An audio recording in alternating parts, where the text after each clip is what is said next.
हरे कृष्णा, राधे राधे आप सभी को। ओम नमो भगवते वासुदेवाय।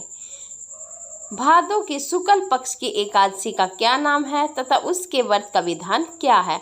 उस एकादशी के उपवास को करने से किस फल की प्राप्ति होती है? श्री कृष्ण ने कहा, भाद्रपद माह के शुक्ल पक्ष की एकादशी को जयंती एकादशी भी कहते हैं। इस एकादशी की कथा के सुनने मात्र से ही पापों का नाश होता है और मनुष्य स्वर्ग का अधिकारी बन जाता है। इस जयंती एकादशी की कथा से नीच पापियों का भी उद्धार हो जाता है। यदि कोई मनुष्य एकादशी के दिन मेरा पूजन करता है तो मैं उसको संसार की पूजा का फल देता हूँ। जो मनुष्य मेरी पूजा करता है उसे मेरे लोक की प्राप्ति होती है, इसमें तनिक भी संदेह नहीं। जो मनुष्य इस एकादशी के दिन भगवान श्री वामन का पूजन करता है वह तीनों देवता अर्थात ब्रह्मा विष्णु महेश की पूजा करता है। जो मनुष्य इस एकादशी का उपवास करता है उन्हें संसार में कुछ भी करना शेष नहीं रहता। इस एकादशी के दिन भगवान विष्णु करवट बदलते हैं, इसलिए इसे परिवर्तनीय एकादशी कहते हैं। भगवान श्री कृष्ण ने कहा कि हे कुंती पुत्र अर्जुन, आप तुम समस्त पापों का शमन करने वाली इस कथा को ध्यानपूर्वक श्रवण करो। त्रेता युग में बलि नामक एक असुर था। वह अत्यंत भक्त, दानी, सत्यवादी तथा ब्राह्मणों की सेवा करने वाला था। वह सदा यज्ञ तप आदि किया करता था। अपनी इसी भक्ति के प्रभाव से वह स्वर्ग में देवेंद्र के स्थान पर राज्य करने लगा।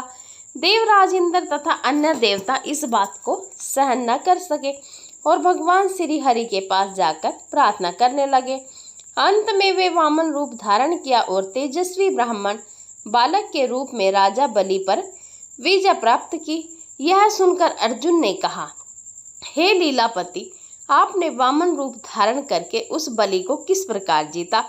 कृपा करके यह सब मुझे बताइए। भगवान श्री कृष्ण ने कहा, मैंने वामन रूप धारण करके राजा बलि से याचना की है कि हे राजन, तुम मुझे 3 पग भूमि दान दे दो, इसमें तुम्हें 3 लोक के दान का फल प्राप्त होगा। राजा बलि ने छोटी सी याचना को स्वीकार कर लिया और भूमि देने को तैयार हो गया। जब उसने मुझे वचन दिया तब मैंने अपना आकार बढ़ाया और भूलोक में पैर, भुवन लोक में जंघा, स्वर्ग लोक में कमर, महलोक में पेट, जन लोक में हृदय, तप लोक में कंठ और सत्यलोक में मुख रखकर अपने शीर्ष को ऊंचा उठा लिया। उस समय सूर्य, नक्षत्र, इंद्र तथा अन्य देवता मेरी स्तुति करने लगे। तब मैंने राजा बलि से पूछा कि हे राजन, अब मैं तीसरा पग कहाँ रखूं? इतना सुनकर राजा बलि ने अपना शीर्ष नीचे कर लिया।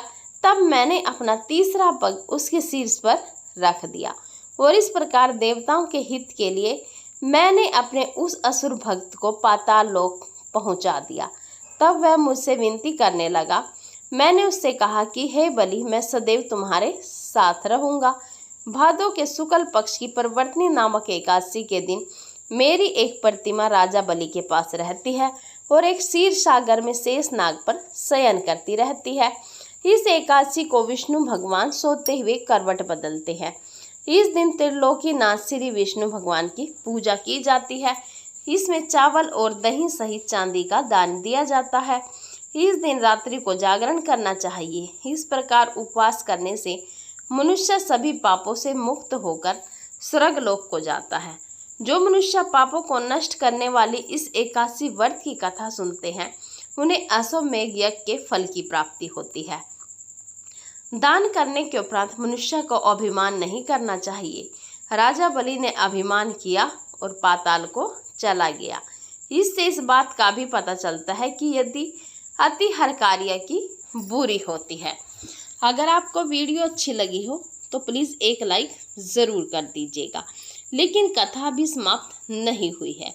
जो भी इस व्रत की कथा को सुनता है लेकिन उसको जो गणेश जी की कथा है वह जरूर सुननी चाहिए। अगर आप गणेश जी की कथा सुनते हैं तभी आपकी एकादशी की कथा पूरी मानी जाती है और तभी आपको एकादशी का पूरा फल मिलता है। गणेश जी की कहानी। एक बुढ़िया माई थी, मिट्टी के गणेश जी की पूजा करती थी। रोज बनाए रोज गल जाए। एक सेठ का मकान बन रहा था। वो बोली, पत्थर का गणेश बना दो। मिस्त्री बोले, जितने हम तेरा पत्थर का गणेश घड़ेंगे उतने में मैं अपनी दीवार चीन लेंगे। बुढ़िया बोली, राम करे तुम्हारी दीवार टेढ़ी हो जाए। अब उनकी दीवार टेढ़ी हो गई। वो चीने और ढा देवें, चीने और ढा देवें। इस तरह करते करते शाम हो गई। शाम को सेठ आया। उसने कहा, आज कुछ भी नहीं किया। वो कहने लगे, एक बुढ़िया आई थी और वो कह रही थी मेरा पत्थर का गणेश घड़ दो। हमने नहीं घड़ा तो उसने कहा तुम्हारी दीवार टेढ़ी हो जाए।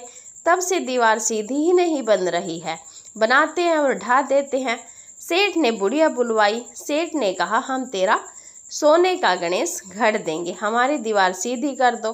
सेठ ने बुढ़िया को सोने का गणेश गढ़ा दिया। सेठ की दीवार सीधी हो गई। जैसे सेठ की दीवार सीधी की वैसे सभी की करना। कहते सुनते हुंकारा भनते, सभी की मनोकामनाएं पूर्ण करना। बोलो गणपति बाप्पा की जय।